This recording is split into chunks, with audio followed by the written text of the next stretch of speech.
مجھ کو درپیش ہے پھر مبارک سفر،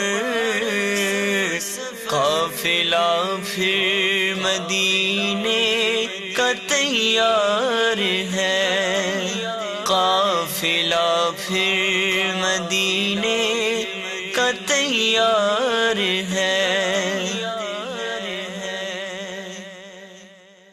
الحمدللہ رب العالمین والصلاة والسلام علی سید المرسلین، اما بعد فاعوذ باللہ من الشیطان الرجیم، بسم اللہ الرحمن الرحیم۔ الصلاة والسلام علیک یا رسول اللہ وعلی آلک واصحابک یا حبیب اللہ، الصلاة والسلام علیک یا نبی اللہ وعلی آلک واصحابک یا نور اللہ۔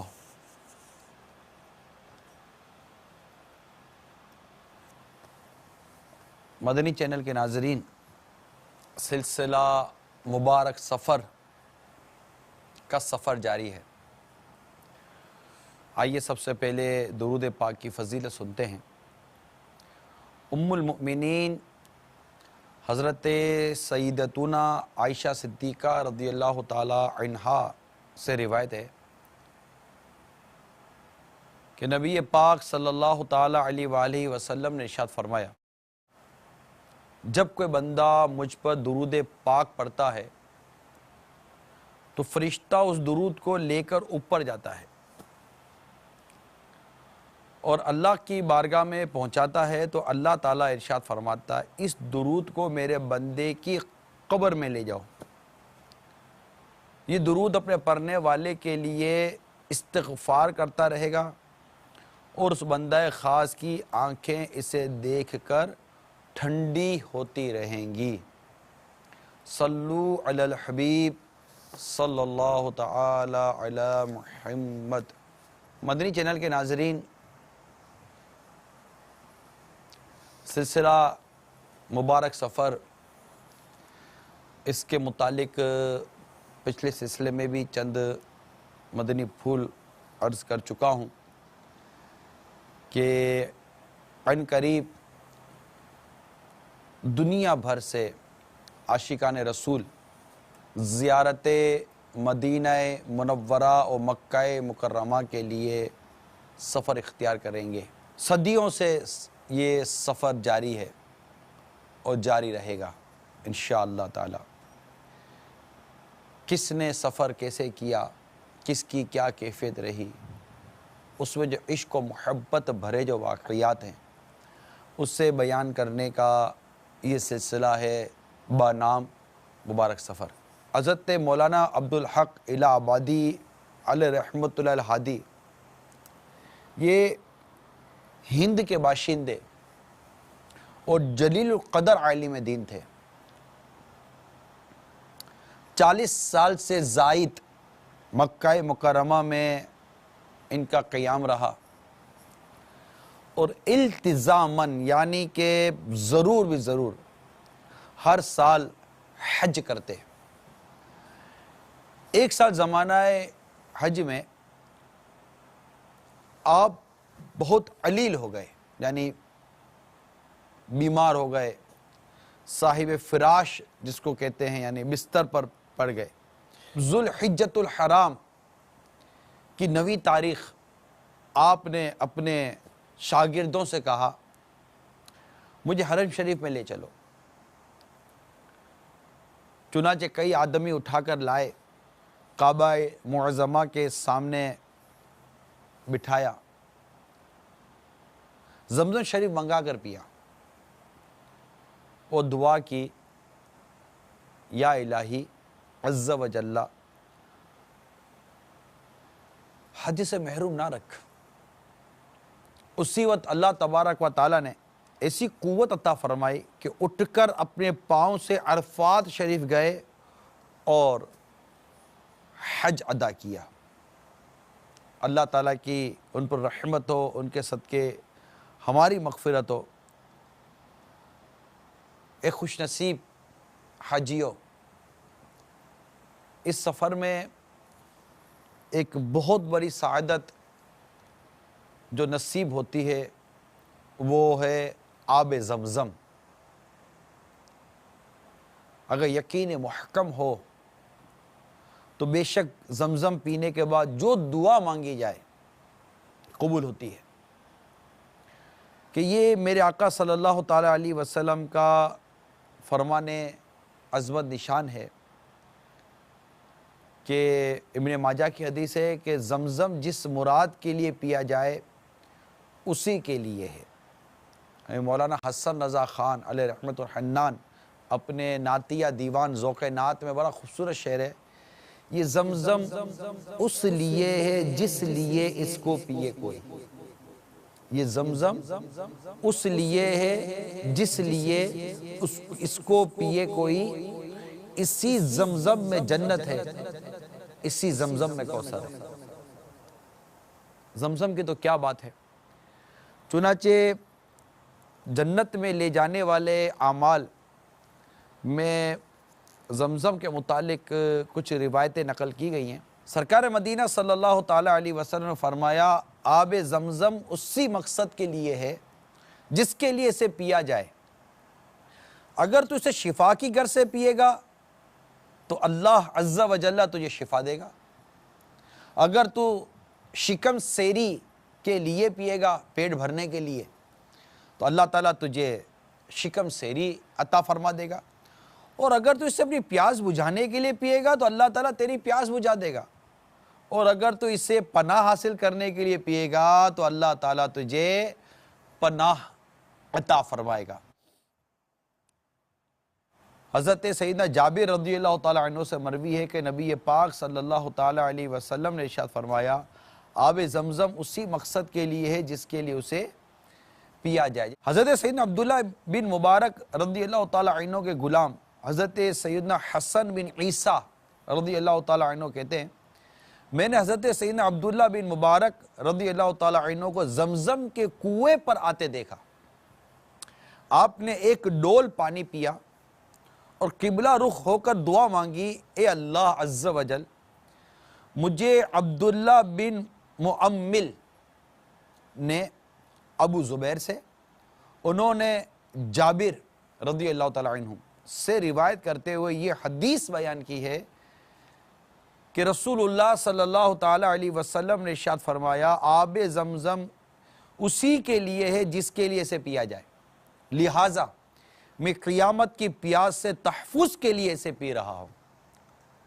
دیکھیں یہ بہت ہی زبردست ولی کامل اور زبردست عالم دین اور امام اعظم امام ابو حنیفہ رحمت اللہ تعالیٰ علیہ کے بہت ہی زبردست شاگرد رشید حضرت عبداللہ ابن مبارک رضی اللہ تعالیٰ عنہ کا یہ عمل ہے، کتابوں میں لکھا ہے کہ قیامت کی دھوپ کا یہ عالم ہوگا کہ پیاس سے زبانیں سوکھ کر کانٹا ہو گئی ہوں گی۔ ہم یہاں بھی دیکھتے سخت دھوپ کے اندر پیاس کا کیا عالم ہوتا ہے، اور وہ دھوپ کا عالم، سورج کی تپش کا عالم کہ سورج 1.25 میل پر آگ برسا رہا ہوگا، اس کیفیت میں اگر کسی کو پیاس کی شدت سے بچنے کی سعادت نصیب ہو جائے، حضرت سیدنا ابن عباس رضی اللہ تعالی عنہما جب آب زمزم پیتے تو یہ دعا مانگتے اللہم انی اسألک علما نافعا ورزقا واسعا وشفاء من کل داء، یعنی اے اللہ عز و جل میں تجھ سے نفع دینے والا علم، وسیع رزق اور ہر بیماری سے شفا کا سوال کرتا ہوں۔ قبلہ رو کھڑے کھڑے بسم اللہ الرحمن الرحیم پڑھ کر 3 سانس میں خوب پیٹ بھر کر پئیں، پینے کے بعد الحمدللہ کہیں، ہر بار کعبہ مشرفہ کی طرف نگاہ اٹھا کر دیکھ لیں۔ زمزم تو یہاں بھی بسا اوقات میسر آ جاتا ہے، دنیا کے بہت سارے مقامات پر حاجی آتے ہیں، زائرین آتے ہیں، زمزم لے آتے ہیں، تحفتاً پیش بھی کرتے ہیں، آپ کو بھی ملتا ہوگا زمزم، آپ نے گھر میں بھی پیا ہوگا، لیکن ذرا اس کیفیت کا تصور کیجئے کہ ہر بار کعبہ مشرفہ کی طرف نگاہ اٹھا کر دیکھ لیں پینے کے بعد. یعنی یہ تو منظر ہمیں مطلب یہ چیز تو ہمیں نہیں نہ مل سکتی. کعبہ مشرفہ کی زیارت کرتے کرتے زمزم پینے کا جو لطف ہے وہ لطف وہی ہے حرم پاک میں. کچھ پانی جسم پر بھی ڈالیں, منہ سر و جسم پر اس سے مسح بھی کریں, مگر یہ احتیاط رکھیں کہ کوئی قطرہ زمین پر نہ گرے. تو یہ زمزم کے حوالے سے کچھ احتیاطیں بھی بیان کی گئی. البتہ حضرت سیدنا عبداللہ بن عباس رضی اللہ تعالی عنہما سے روایت ہے کہ سرکار مدینہ صلی اللہ تعالی علیہ وآلہ وسلم نے ارشاد فرمایا, سطح زمین پر سب سے بہتر پانی آب زمزم ہے کہ یہ ایک قسم کا کھانا بھی ہے اور بیماری سے شفا بھی. زمزم کی بھی کیا بات ہے. حمزہ بن واصل اپنے والد گرامی سے نقل کرتے ہیں کہ حرم محترم میں ایک آدمی نے ستو کھائے, اس میں سوئی تھی جو کہ حلق میں چبھ گئی اور اس کی جان پر بن گئی. لاکھ جتن کرنے کے باوجود آرام نہ ہوا. اس نے کراہتے ہوئے کہا, میرا آخری علاج زمزم ہے, مجھے آب زمزم پلاؤ, انشاءاللہ عز و جل میں ٹھیک ہو جاؤں گا. چنانچہ اسے آب زمزم پلایا گیا. الحمدللہ عز و جل آب زمزم شریف کی برکت سے اسے صحت مل گئی. راوی کہتے میرے والد صاحب نے اس آدمی کو کئی دنوں بعد حرم شریف میں دیکھا کہ وہ پرسکون اور مکمل صحتیاب ہے. زمزم کی کیا بات ہے. ایک یمنی جو کہ استسقاء یعنی پیٹ بڑھ جانے اور شدید پیاس لگنے کے مرض میں مبتلا تھا. یمن کے طبیبوں نے اسے لا علاج قرار دے دیا تھا. مکہ مکرمہ حاضر ہوا. یہاں کے طبیبوں نے بھی معذرت کر لی. اللہ تعالیٰ نے اس کے دل میں ڈالا کہ وہ آب زمزم پیے. چنانچہ اس نے خوب پیٹ بھر کر آب زمزم پیا اور رب الارباب عز و جل کے فضل و کرم سے شفا یاب ہو گیا. امیر اہل سنت لکھتے تو مکے کی گلیاں دکھا یا الہی, وہاں خوب زمزم پلا یا الہی.